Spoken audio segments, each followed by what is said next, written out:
welcome back to the podcast. In today's episode, Matt and I had a great conversation. We spoke about sometimes it gets worse before improving, turning pain into purpose, practicing mindfulness, and filtering your focus. If you want to help me out, the best way to do so is to quickly just drop a rating on Spotify. It takes less than 5 seconds. You just drop a star rating, whatever you think. And I appreciate you. I am so grateful for that. I'm just trying to help the natural reach and the algorithms get going. So if you're new, I have 3 styles of episodes. Today is a conversation with a like-minded individual, an interview type of style, but not really an interview, more so a conversation. Then I do solo rants where essentially I am expressing my inner dialogue, reminding myself of what I need to hear and hoping that it might be what you needed to hear too. And then third, once I get some questions, you can email these questions into askjustin@myyahoo.com. And once I get questions, topics, I'll start addressing those as long as they're good, high quality in threads and tweets and videos and podcasts. So all I ask, drop me that rating and let's go. Enjoy the conversation.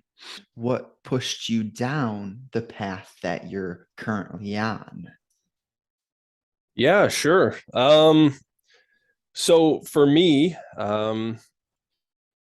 we all have a unique story, but with myself, if anybody ends up checking out my Twitter or whatever, right in my bio, I mentioned how I overcame 30 plus years of depression and anxiety.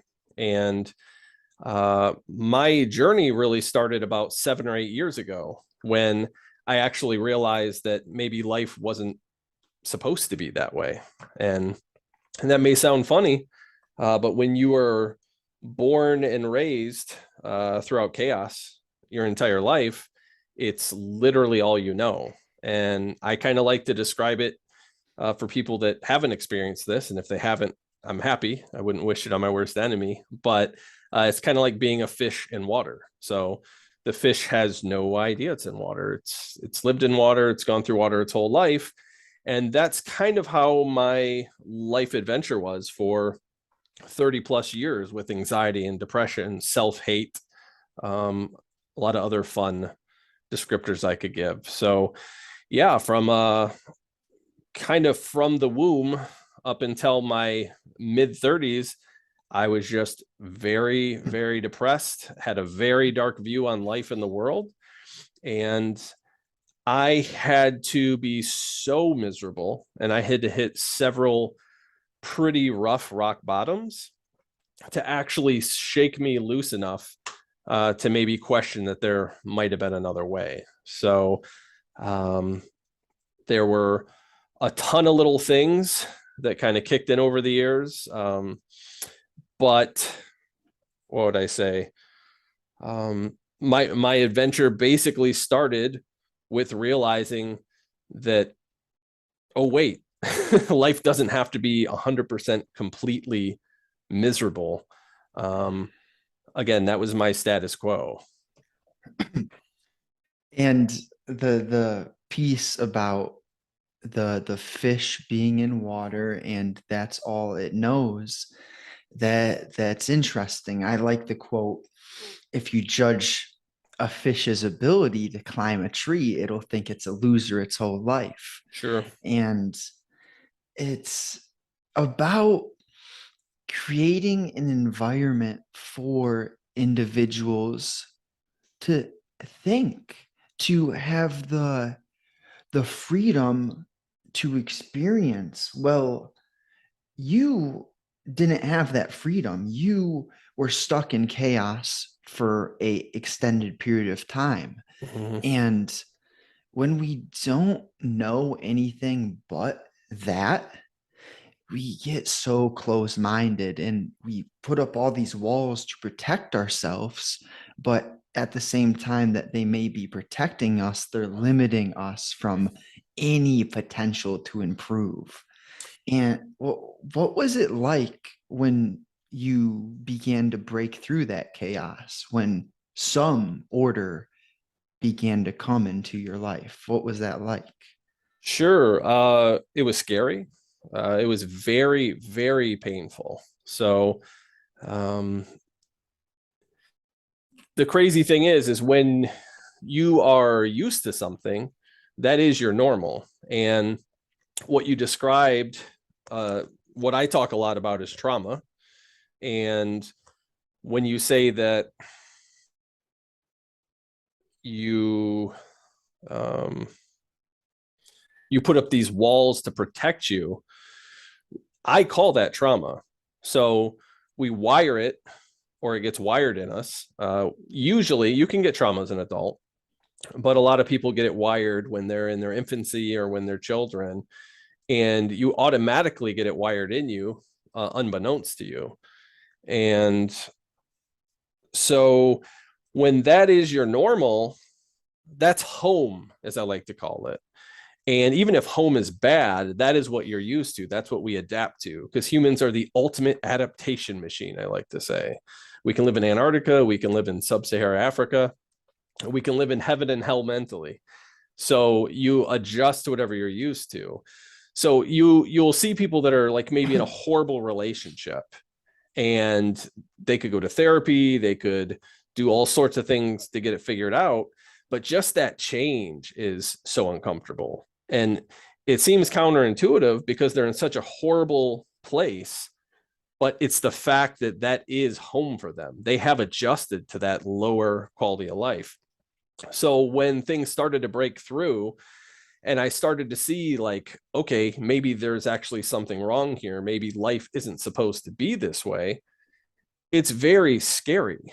And because again, even though it was horrible, that was my home. That was my nest. That's what I was comfortable with. Unfortunately, you get wired to be uncomfortable with you get wired to be comfortable with your trauma. So when I try to help people online, I describe this phase as your awakening. And so you go, and this isn't everybody, of course, but from my story, you're so used to being a fish in water, you don't even know that you are in a horrible mental situation. So when you finally start to get like something's not right here, I know it's overused, but kind of the Matrix analogy, where you kind of start realizing that maybe this isn't how it's supposed to be. It's extremely painful. And for that 30 plus years that I had anxiety and depression, it was a slow, horrible, toxic burn. It was terrible. I wouldn't wish it on anybody. But when I first realized that I wasted all this time and everything I knew was wrong, and now I had to try to rebuild from scratch, it was so raw. You become so raw and it's so painful. You're like almost like a newborn, and you're scared and it hurts. It reminds me so much of things have to get worse before they get better.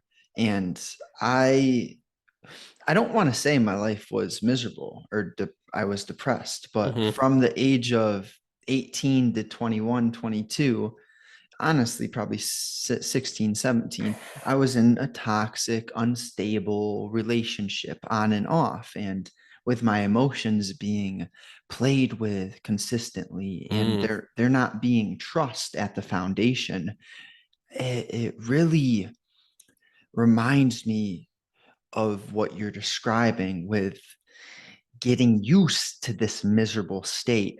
But since that's your home, it's all you understand. And mm-hmm.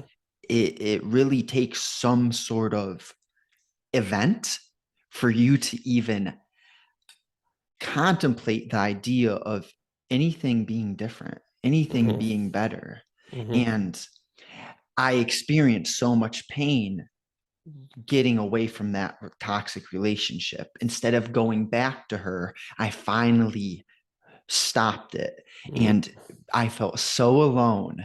I got rid of my circle of friends. I got rid of the toxic relationship because they weren't aligned. I just felt it. We weren't aligned with the directions we were going. And my life got worse before it got better. but I had to go through that. If I hadn't made that decision to move on from my old acquaintances, I would still be in that life right now. Mm-hmm. And I feel so grateful that I made that decision, even though it was so painful. Mm-hmm. So it's really that concept of things get worse before they get better. I think the individual has to experience it themselves. What do you think ex- about the idea of a individual having to go through something? Sometimes you can learn through other people's experiences, but sometimes you have to go through it. This is a reality I don't like. Uh, so in the last 6 to 12 months, I've upgraded a lot of my thinking, and one of them, I know it's mass market and a lot of people mention it, but the power of now changed a lot of really important things in my thinking, and one of them is accepting reality. And there's nothing more powerful than understanding and accepting reality. But this is one concept that I'm an imperfect human, and we're all on a journey to continue to get better. This is one reality that I still mentally fight against a little bit. And I know that I'm causing myself, uh, dissonance. I still want to help people when they're not ready. It's a big part. And um, I do help a lot of people online, and it's very rewarding. And I personally, and this is the reason why I started my account, I am so unbelievably grateful that, like your story, I went through what I went through, and I'm more or less on the other side now. And I'm so grateful. I cannot stop just yelling it from the rooftops that I want to help people so bad, right? But as we just said, the reality is Mhm. almost all the time, people are going to have to learn the lesson themselves. And unfortunately, that usually comes from hitting some kind of rock bottom. It could look different for everybody. There's a tons of different levels or impacts there. And you can't really compare them, but in someone's own view, you usually have to hit a rock bottom. And then sometimes that's not enough. And that's the frustrating part, because I've had plenty of family, friends, and even now new friends online, and where I see them stumbling, and it's almost like an infant. You want to like grab them and catch them. And it's still a reality I struggle with. So sorry to be long-winded, but yes, people do have to hit rock bottoms and learn things themselves most of the time, not all the time, I think. But man, it's one where I'm resisting reality a little bit still, because I want to help people so bad. It's a lesson I need to continue to learn. I have been pondering upon that question for a while because, well, when you heal yourself and you see your prior self in other people, and the idea occurs, well, maybe I could save them some pain. Maybe they don't have to go through what I went through. Mm-hmm. Some people will come to that point sooner than later and get sick of even an average lifestyle, while others, you can't force the horse to drink. You can bring him to the river, can't force him. Mm-hmm. And I'm feeling this with especially close family. One of my Yep. sisters, it's the biggest challenge for me, but there is a wise man who I listen to, and he says it, you gotta let the motherfucker hit rock bottom. And it's so challenging because, I'm right well, there with you. maybe they don't have to, but most of the time Yeah. they you need something to really get you finished with being sick and tired. Yeah. um yeah, so let me hear a little bit about your big picture purpose. Sure. So one phrase I like to say is that I'm trying to turn my pain into my purpose. And um, my journey was so long and arduous and painful. I'm about to go into my 4th decade. So I'll be 40 soon. And I, for over 30 years went through this. And I could, and I did in the past before I healed, took the point of view that I wasted all this time. I wasted all this time. I was too hard on myself, like many people are. I had plenty of accomplishments and everything, but we don't look at those when we're having our pity party. But I I feel like I wasted so much time in the past. I do not feel that way now. But one important way to work through that is to turn your pain into purpose. And I have learned so many lessons digging my way out of the things I did, using the tools that I've used, the understandings that I've used, some of the luck that I ran into, that I want to and am trying to and plan to, using my energy to try to reach back and pull people up that are behind me. And that's where it kind of bridges over from the last topic we were talking about. I'm still at that point, and I'm a work in progress, where I'm still so like full of piss and vinegar, where I want to help people, that you're not going to be able to just reach back and pull everybody forward. But that's what I want to do. Very specifically, people that have dealt with lifelong anxiety, depression, and trauma, because I feel that they have a super sneaky, like secret thing going on in their brain that they don't even know about. So talk about a business where you're trying to sell people a product that they don't know they need and they don't want. It's really tough. And it's part of my journey now. A lot of the work I'm doing is trying to use different phrases and try to sneak in medicine with the candy. So that's why I'll write poetic sometimes if you look at any of my stuff. So yeah, Sovereignty League is the place that I want to create. I'd like to create a place that people can come and that have similar backgrounds and problems than me, that I could help, that there's people at all different levels, people that, I guess if you don't know you need help, that's tough, but the people that are first awakening and that are raw and painful, people that are past that point and they're actively working on the things they need to, but they need support, people that are close to the mentor level where they've been through it all and they can reach back and help. So in the long run, I would like to make an environment where that's happening. But in the meantime, I'm working on content, videos, stuff like that to build an audience and get my message across. Yeah, I love the awareness that you see your clients, you know exactly who they are and their qualities.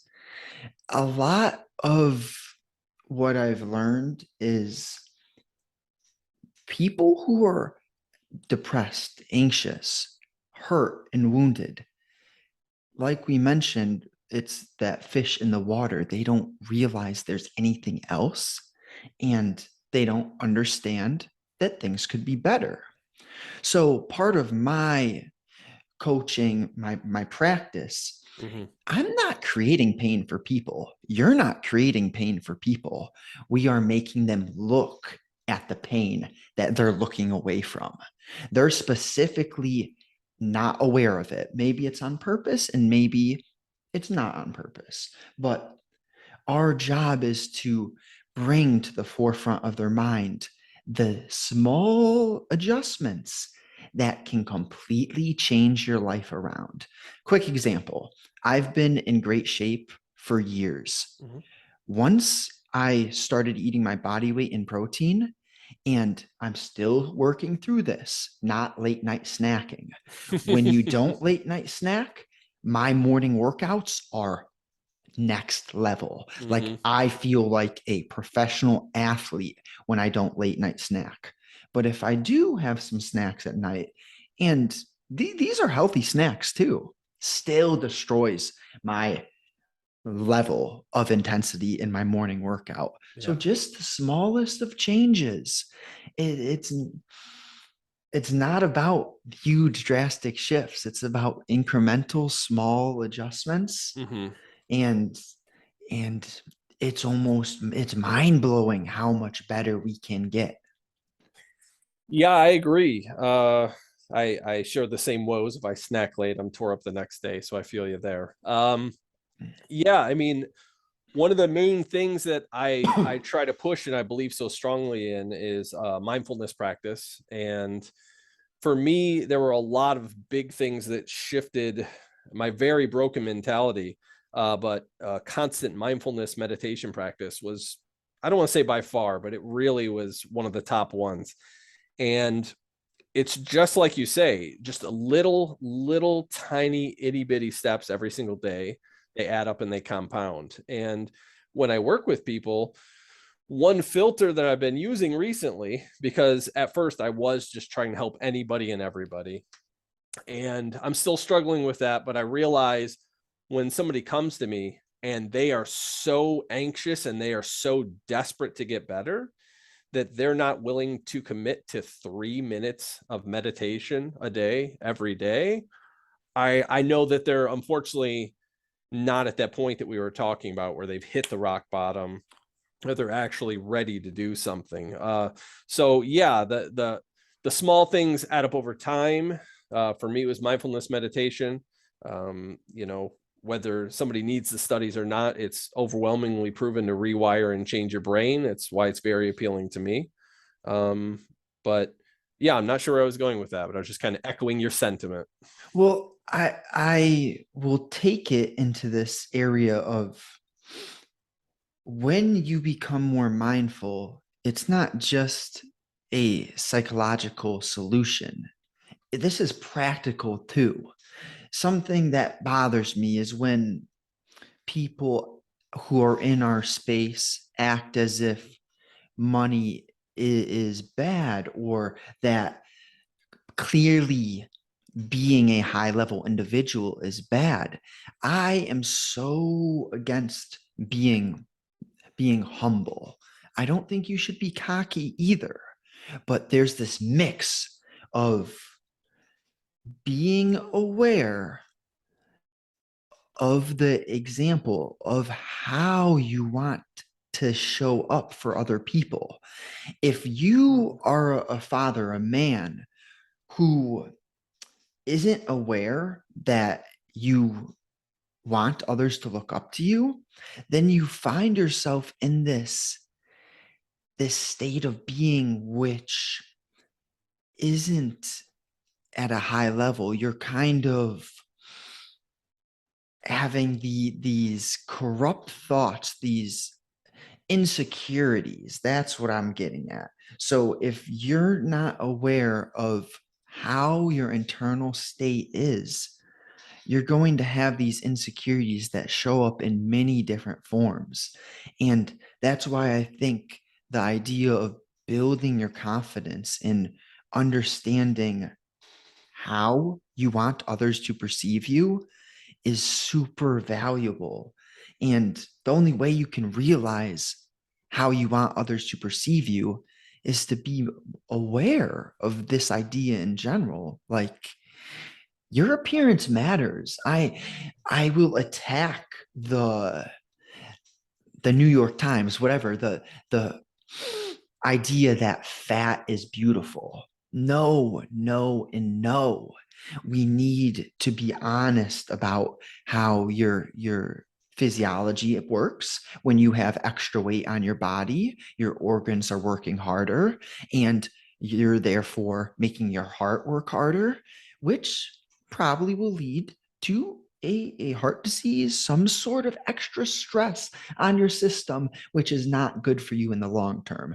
So I know that was a very big web I tried to draw, but it all starts with mindfulness and awareness. Everything starts with you. You can't identify, if you don't identify the problem, you can't fix anything.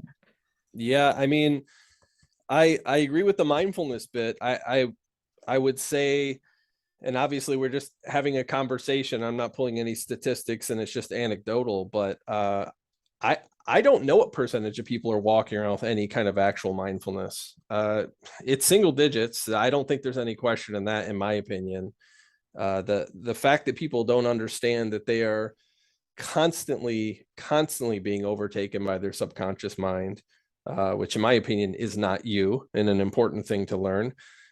People are just being pulled around by their subconscious, their puppet strings, all the time. And in terms of people being aware, it's a big thing that I try to preach on.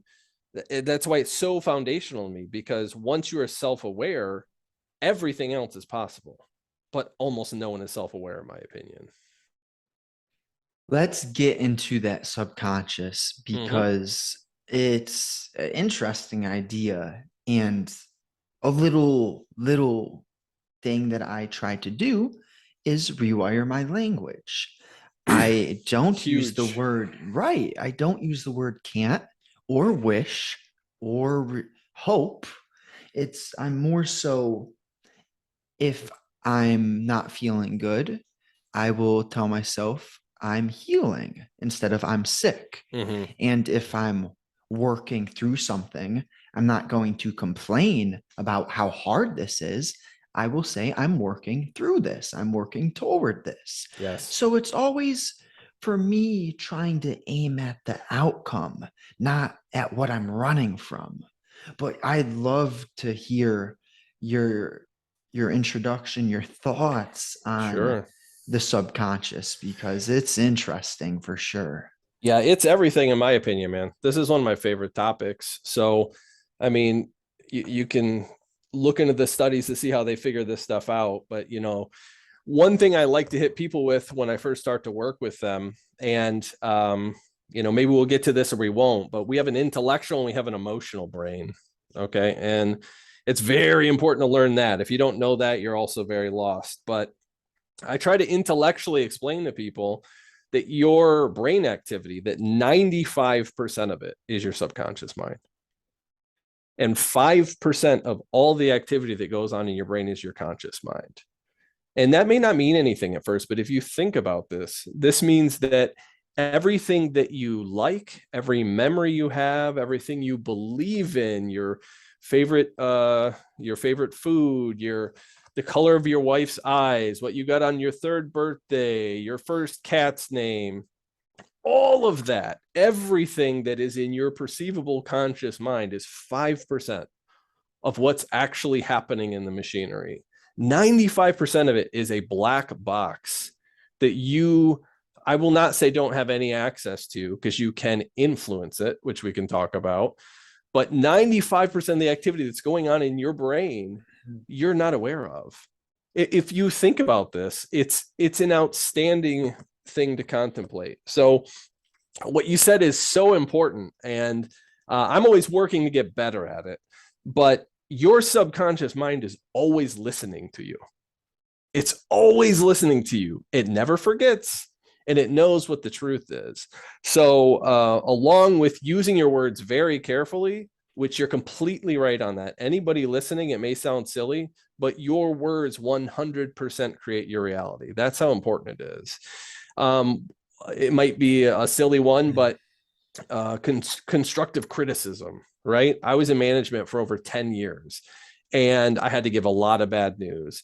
And one thing I always say, I never say constructive criticism. I always say feedback. It's such the tiniest difference, but you elicit such a different reaction out of switching one word. Also, with your subconscious always listening to you, you're talking about gaining self-confidence. One aspect with your subconscious that I like to implore to people, and this is hard, it takes a lot of work, it's counter to what we do, but it's the concept of radical honesty. Okay, so never lie. And you may look at me like you're full of it. Okay, like, okay, I know, hear me out. There are some caveats that you get to use. So two of my not polar opposite, but mental heroes are Sam Harris and Jordan Peterson. And so Sam Harris, he says, don't lie unless you're saving Anne Frank from the Nazis. So his caveat he gives you is you should never lie. You can say things in a better way. You can use better words, right? It's about the messenger, not the message. You can say anything to somebody if you say it the right way. Again, as a manager, I've delivered bad news the right way, and people left with a smile or a hug. And I've delivered good news and got eye rolls and yawns. So it's about how you deliver it. But with the rule of always tell the truth, unless you're saving Anne Frank from the Nazis, you're allowed to lie if you're saving somebody's health or harm or something like that. So that's Sam Harris's caveat. And then Jordan Peterson, he says, always tell the truth, or at least don't lie.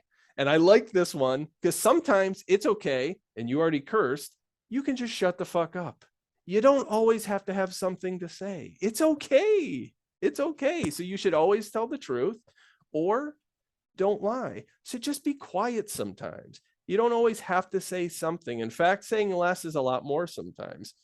My final point, which I'll be quiet after this so we can bounce the ball back and forth, is your subconscious mind is always listening to you. It knows when you're lying. It's you. And it records every time you're lying. Are you going to have confidence in yourself if you know you are a liar? No, you won't. You slowly degrade yourself every single time you lie into nothing. So you really, really ought to practice radical honesty, if that's any concern to people. And plenty more to say there, but I'll take a breath. So this is instrumental in my personal experience. My self-image was one of those subconscious areas that once I began to improve the quality of my actions and how intentional I was with my time, my inner dialogue became more encouraging. And that self-image is linked to not lying to yourself. If the individual is brutally honest with themselves, not hard on yourself, but real honest, and that's the point where you recognize, I did that wrong. I could have done that better. But then you're at least identifying areas you're reflecting. And with reflection comes the potential adjustments that make everything better. But what I'm curious about, what you would say on this is a feeling of guilt or regret something that comes from the subconscious, or does that come from your conscious mind? I think everything comes from the subconscious. So that'll give you your long story short there. I feel that regret and guilt is almost always implanted by your parents from the age of 0 on, sometimes unintentionally. But yeah, I feel everything comes from the conscious. I'll leave it there unless you want to expand. So the point about the parents, what about something that, let's use a real life example. Let's say that I relapse and I watch porn, and then I feel guilty and regret that. That's like, from my point of view, is I'm a very spiritual person, which I didn't choose that, did not choose it. It just came at me. I don't know how, why, but there was a point in time where it all started with reading the Bible. I didn't want to read the Bible. I just had this feeling that I should read the Bible. Okay. So point is, I'm a spiritual person, and oh no. Yeah, I lost my train. You're good. That's okay. You're good. I mean, you're talking about whether those feelings come from the conscious or the subconscious. I think that you identify them with the conscious, but I think everything comes from the subconscious. That is what I think. I've come to a point in my life where I am way more open and accepting of everybody's beliefs. I went through a phase, basically my whole life. I was raised in a very secular, very atheist household, and I was a militant atheist through my teenage years, and I was one of those obnoxious people that would just argue you down and just insufferable. terrible. We all hopefully age and get better at that.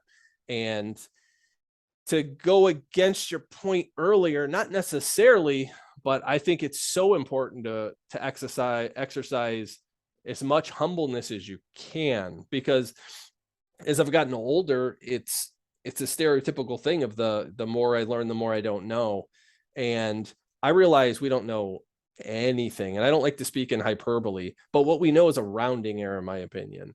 So for me being a hardcore atheist and absolutely not, I realized I was as dogmatic as, the people that I might not have agreed with back then. But we know so little. And what we know, it's great and we should use it. But we see 0.001% of the light spectrum. So think about that for a minute. It's just, we have so little information, and we have to stand on solid ground to talk. I'm not going full solipsism, because that's not useful, even though it may be interesting.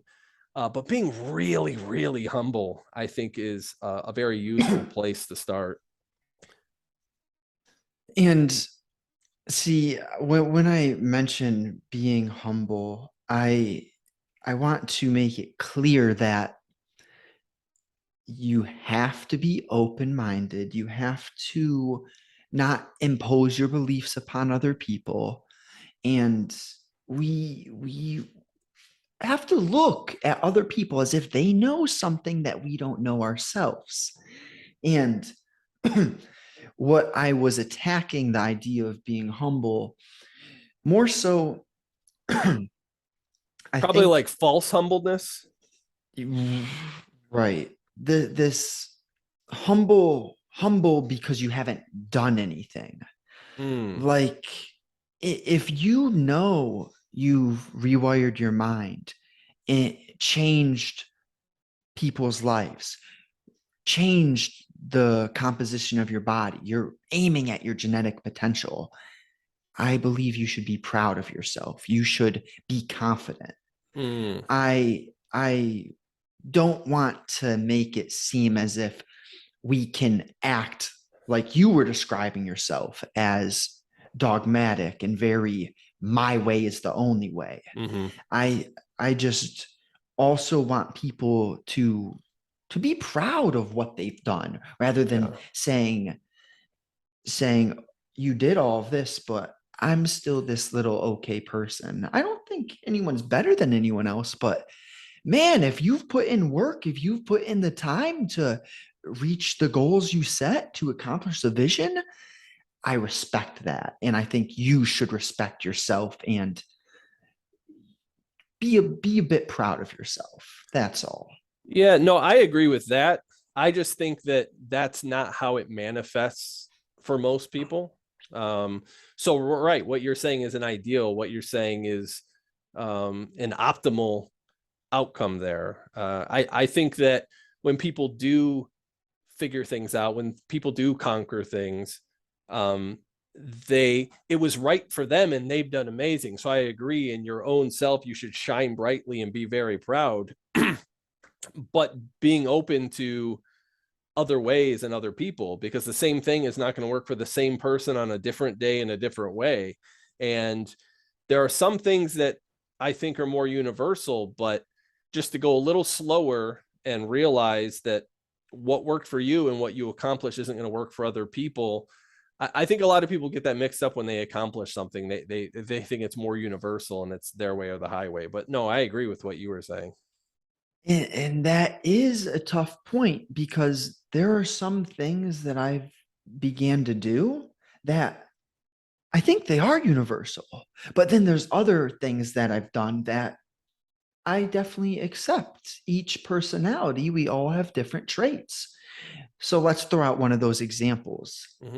If you exercise almost every day, or at least consistently, I don't think there's any objection possible that you're going to be a better person, a healthier person, a happier person. Like, that's one of those universal truths, in my opinion, that I just can't really accept someone telling me I shouldn't exercise. You know what I mean? Yeah, I mean that one's not too controversial, right? I'll side with you on that one. I guess the only not real pushback I would give, but the only nuance I would give there is I have a couple friends that work out every single day, and um, granted, you could work out different muscle groups, or you could do cardio or lifting weights on different days. But I have friends that have taken it to an obsession level, and then they never have downtime to actually heal all the micro tears and micro fractures and everything that's going on. So you can take anything Hmm. that's good and you can push anything to an unhealthy extreme. Right. And that is an interesting idea. There's one Even a guy, universal good, you know what I mean? yeah, this guy I look up to, he does that. He's a very successful coach and he works out every day. And I honestly, I work out 4 days on, 1 day off. So it's about 6 days a week. Mm-hmm. And I'm at that point where I would not tell someone, do it my way, Mm-hmm. but I would tell someone, you should be exercising. You choose your schedule, you choose what style you want to do. But yeah, that was a very Perfect. simple example. I just wanted to at least make it known that there are some universal truths, and at the same time each individual is going to have different. It was something that interests me so much is our how our personal experiences shape our reality and who we become. Mm-hmm. And the subconscious, this goes back, we don't choose our interest Mm-hmm. or our, like, I have no idea why I'm attracted to certain women. That is I would say a subconscious thing. It was just implemented. I have no explanation for that. And there's a Sure. lot of other areas where it's like, I didn't choose this. What do you feel? What do you think about that? And we could go down a rabbit hole here, but we could go a lot of places here, some of them controversial. I'll save that for a minute. One thing I want to mention, just because we're talking about the subconscious, and you're talking about earlier, the more you worked on things, the more you found your values shifting in that direction. One thing I always like to mention for anybody that doesn't know this, and I'll keep it short and sweet, is we are actually programmed to get more of what we focus on. So this is a PSA I have to give anytime I talk, because it's so empowering if you'll buy into it. But we have a 2-inch piece of brain in our brain stem. It's the size of your pinky. It's called the reticular activating system. And it is put there as a filter. Okay.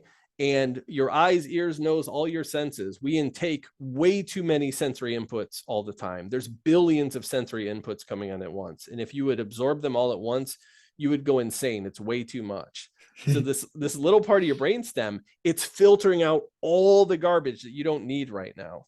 And one test I like to give on that is, as you're listening to the podcast right now, you're listening to my voice, you're listening to Justin, you're hearing us go back and forth, but are you thinking about how your butt feels on the chair? Well, no, you weren't. You weren't until I said that. And then now, oh yeah, you can feel it, whether it's hard or soft and warm, cool. It's because when you first sat down, you needed that information. So the moment you sat down in your chair, you felt it, you made sure it was solid. And then you looked onto the TV screen or your homework or whatever you're doing, and your brain instantly flipped a switch and it turned that off. It wasn't relevant to you anymore. Also, another example I like to give of this is if you get a new car, you start seeing that car everywhere. If you get a new cat or dog, you start seeing that cat or dog in advertisements everywhere. Or if you learn a new word, you start hearing it all the time. It's because it became relevant to you. So in your subconscious mind, you can actually use this to better yourself. So whatever you focus on, whether it's good or bad, your brain doesn't know. It doesn't care whether it's good or bad. You are going to get more of it. That is what's going to happen. So the more that you focus on good things, the more good things you're going to see out in the world, because the world is full of garbage and it's full of wonderful stuff. And the more the good becomes relevant to you on gratitude practice, many other things you could do, the more your brain is going to see those things highlighted, almost like a highlighter on a white piece of paper. Those things are going to stand out to you, and that spirals upward and that spirals downward if you're looking for the bad. So I just always like to throw that in the subconscious talk. It's super powerful. It's biology. It's in there, and you can program it to work for you instead of against you. That is a big piece of how I've made my life better, is filtering my social media. I don't let anything inside of my mind that isn't either encouraging or educational or important. And like this example, I'm so sensitive to negative people now, Mm-hmm. and not in a little bitch I'm going to cry way, but I feel their energy immediately, and I'm like, I gotta go, I gotta get out of here, because I can feel myself being pulled towards their direction, and that's not where I want to go. Mm-hmm. But part of my whole journey waking up, I went through this very, I don't want to over exaggerate. I went through a harder period because I was focusing on the evils of our world. Mm. We have a lot of behind the scene corruption. Like, let's see if I can throw out a few examples. People like Bill Gates buying up all the farmland.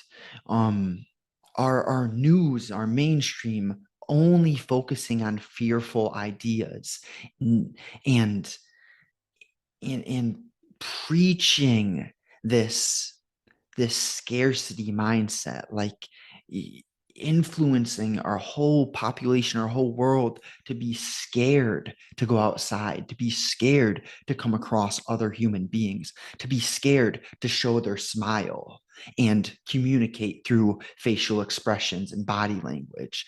Like what the government, what the New World Order did is unhealthy. It was like this attack on the psychological well-being of the human population. But I had to go through that stage of becoming aware of the evils. And now I'm in this area. I've transitioned into being very specific about everything that I consume. And I've only consumed positive information for the past couple months. And my whole outlook feels so powerfully positive. Like I feel the good everywhere now. Mm-hmm. And it was rough going through that awakening of, yeah, there's a lot of evil in this world, but now I'm coming out the other end. Just I am being plastered. I am seeing so much good on Twitter and everywhere else. I'm connecting with all these humans who have this vision to help others and become fulfilled through that. Mm-hmm. It's very inspiring. It's very powerful. Yeah. And I think, as you said, and I am changing more and more as time goes on and becoming more open, but you've said that you have a spiritual leaning and a spiritual background. And if you do, that's great. This stuff will work even better for you. But even if you don't, I just explained to you on a biological level why that's happening. And to just know that if you cut the cancer out of your day and you just constantly take in positive things, practice gratitude, be around the right people, your world will completely change. There's no ifs, ands, or buts about it. And yes, throw in some exercise. No question. I'm going to the gym after we talk. I also want to second anybody listening, definitely follow Justin's advice. I did the exact same thing. I was deep into the news last election cycle. It had to do with not having as much meaning and purpose. I'll tell you that. And I think a lot of people are missing that and they substitute it. But I cut all news. And when I say all news out, I mean all news a little under a year ago, similar to what you were saying. There's been no better upgrade to my mental health since then. And a lot of the things you were saying, yep, we could go down rabbit holes and talk about those. And maybe someday if we have bigger platforms and more influence, we can make a bigger impact on something. Mhm. But what's something happening overseas? What am I going to do right here in my seat? What can I actually do about that right now?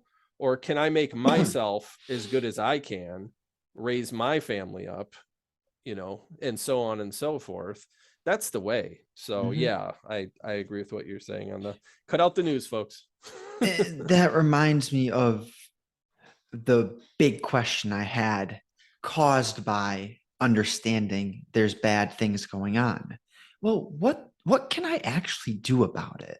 Well, the conclusion is found. It's what I'm doing right now. Hmm. Having conversations with individuals aiming to share valuable, practical, and educational guidance that will further your life and help the past me. If I had heard and learned what I know now at a younger age, sure, that would have been fantastic. Hmm. So, my hope is through sharing positive messages, through improving our own skills, our ability to write, to listen, to be creative and grasp from the subconscious, to see with the spiritual side, I feel like what I'm doing is so aligned with my spirit, my soul. That's what I mean by I can't I can't really put the the words in place for the feeling of simply being aligned. Hmm. Sometimes you just know what you're doing is what you should continue to do. And it's weird when you have a feeling that Hmm. is past words. Hmm. Yeah, I mean, you're aligned with your nature is the way I would put it. That's Taoism. So, I mean, that's why I so want to reach back and help people that are in such a miserable, traumatic, depressed state, because their radars are so broken. They can't even sense if they're aligned. So you've got like your nature and your purpose and what direction you're heading. And the more aligned you get with your nature, the less resistance you feel inside. And that's what you're feeling. You're aligned with your purpose, you're aligned with your nature. And it's a great feeling. And I'm actually still working on myself. Some days I can feel I'm going towards it and there's less resistance inside myself, and other days, not so much. And that's a good indicator for us. But for the folks that, we're trying to help and I'm trying to reach back for, their radars are so broken. They're not even in the business of seeing whether they're aligned or following their nature. And with those broken people, this leads me back to how do we get them to realize they don't have to be broken? My obsession with exercise and nutrition Hmm. is rooted in the fact that that's what spurred the rest of my improvement. It's huge. If I hadn't, because even if, let's say, you're not financially happy, you're in a toxic relationship, the nutrition in the gym could be that one place that gets you into a flowing high vibrational state of being. Hmm. And you don't need to be in that state for long to start getting some good damn ideas, to Hmm. start realizing you can make adjustments in the other areas of your life, Hmm. that maybe things can get better.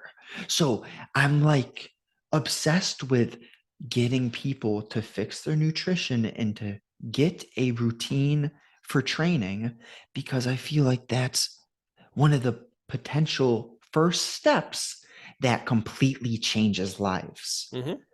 Do you have any other initial steps? Yeah, absolutely. Like I said, when I first start working with people, um, again, this is where I'm learning, unfortunately, who is and isn't ready. Is I start very slow and basic, because if you're going to build anything, you have to have a solid foundation. And when people come to me and they see that I've destroyed 30 years of trauma, anxiety, and depression, and we first start talking, and I go, how's your sleep? How's your diet? Do you exercise? Do you have a mindfulness practice? Those are the 4 pillars I start with. And they look at me like, come on, what are you talking about? I want the magic. I want the secret sauce.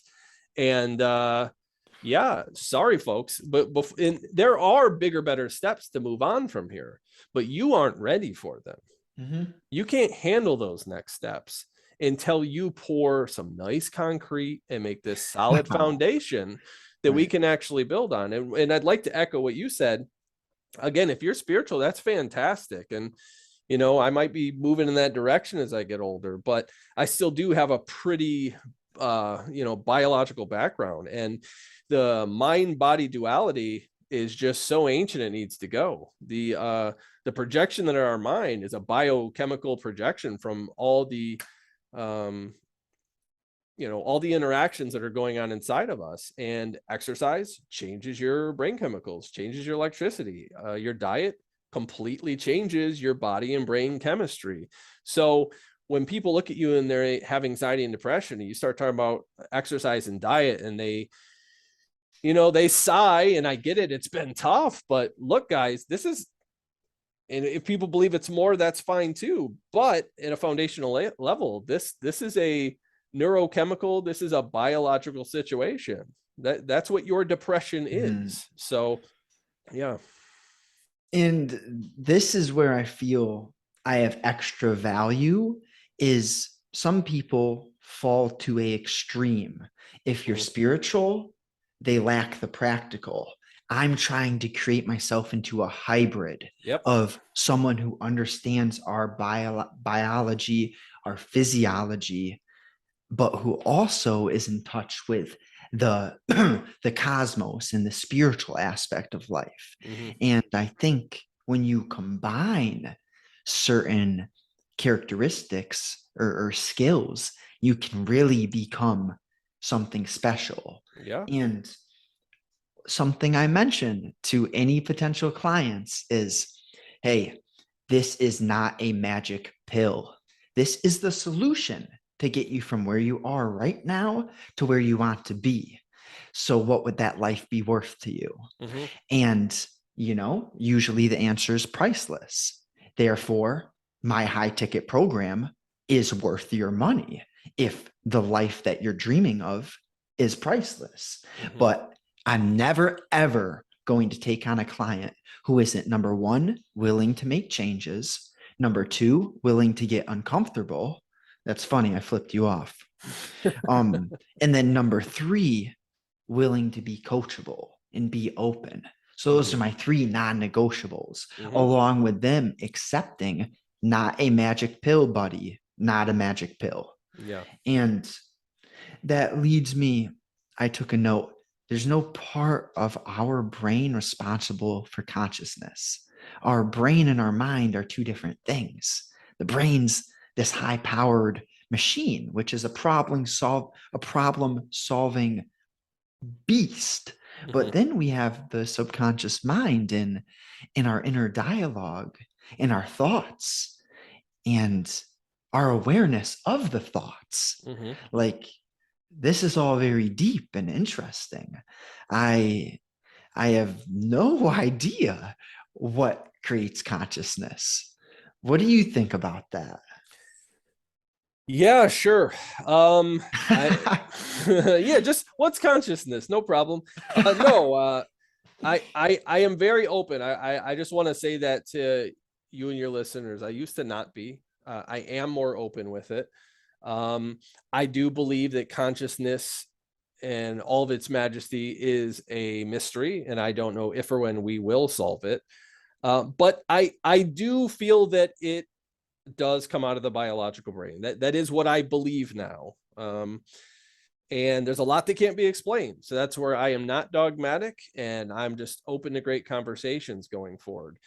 But we can alter consciousness by altering the brain, you know? So whether it's dreams or whether it's traumatic brain injuries, strokes, it's shown that when you alter or damage parts of the brain, you can alter and damage consciousness. So I do feel consciousness is amazing, special. There is some sort of mystical, spiritual quality, it feels like. But at the same time, I'm still coming from my roots on my journey. And I feel like consciousness is the exhaust of the car. And I feel that the brain is the car. I feel it's the emergent property of everything that is going on in that super amazing machine that you said. And I feel it's the exhaust. So that's how I see it. And I'm still on my journey, but that's where I'm at. Yeah, I like that analogy. I have no damn idea I what don't either, what dude. right, and no one does. And just the ability to think about it, it's interesting, but this just a spontaneous thought came into my mind, Mm-hmm. like the idea of the psilocybin mushrooms. Mm-hmm. Have you ever tried psilocybin mushrooms? And I haven't had some visual experiences, but it alters my state of mind Mm-hmm. to the best way that I can describe it is I am hyper alert. Mm. I feel so in tune with my body and my mind, like more than when I'm in a sober state of being. Mm-hmm. Have you ever tried the psilocybin mushrooms? I have had a psychedelic experience. It was not on psilocybin. And as you know, and anybody listening that has dealt with plant medicine, it's kind of hard to describe. We can give our sloppy little terrestrial version of trying to do so. I like to tell people I died 100 times in 4 hours. And then they look at me if they haven't done that and they're like, are you crazy? And I'm like, yeah, I'm sorry. That's one of the best ways I can describe it. That place was more real than this one. I say that too. But that kind of goes to what I was talking about is we can alter, we can directly alter the chemistry or the electricity in the machine, and then the output changes. So that's where I get to the car and the exhaust. But yeah, it's fascinating stuff, which I'm sure we could go on about that. So altering the state of our being, I like to think of us as a battery because okay, if we're going to charge ourselves with negative and fearful anxiety information, Mm-hmm. that's the charge we will hold. For sure. But on the other hand, you consume information that is encouraging and educational and going to further you, that stays with you. And it's it's this realization, the sooner that you get strict with the regulation of your consumption, Mm-hmm. the sooner that you're going to start realizing the potential within, the adjustments that could completely change your everyday experience. Mm-hmm. I think this is a great place to wind up. And do you have any ending points that you want to leave off with? If not, you could give the audience an idea of where we should send them for any more of your information. I appreciate it. I guess the only thing that I would end with, which is another thing besides the biology lesson on the reticular activating system, which you can, as Justin said, if you consume the right stuff, be around the right peers, you can alter your life. The other little ditty I like to say, which I'll say quickly for people to just look up on their own, I won't fully explain it, is something called learned helplessness. So if you're interested all about mental health or you're interested all about trauma, especially if you believe in the individual being the ultimate unit of things improving, I would ask you to look up the studies done in the 70s of learned helplessness. People and animals can get actually hardwire in their brain to unknowingly accept the horrible circumstances they're in. So one thing with me, I'm in a balance too. I'm not total individualist. I'm not total, what do we want to say? Like cooperative. Like I'm not a one world government person, and I'm not everybody just fend for themselves. Because when you tell people to pick themselves up by their bootstraps, actually biochemically sometimes they can't. And I think if people knew about these experiments, that people actually can get rewired to 100% accept the state that they're in. Anything that can be wired can be rewired. But just to have more compassion for people that have gone through trauma, anxiety, depression, the things that Justin mentioned, the thing I mentioned, they are steps to head in the right direction. But some people are so lost in the sauce. They're so poorly wired. They're so deep in it. They're just not able to see it or do it themselves. That is my opinion, especially on that research again in the 70s for learned helplessness. If anybody's interested in that, please look that up. It'll change the way that you view people that are having these mental health struggles. Thank you. Like, I thoroughly enjoyed connecting, having these conversations. It's one of those activities that charges me. Every time I leave after having the podcast, I'm like, so aligned. This is great. And, you know, when we're putting out messages, it's easy for other people to think that we're confident and happy and in a great state all the time. That's not the case. But the truth is, I'm just grateful for this opportunity to be aligned with a meaningful vision and potentially to share value with you guys. So thank you so much, Matt. I had a blast. I'm wishing you a great day, my man. All right. Thank you very much, Justin.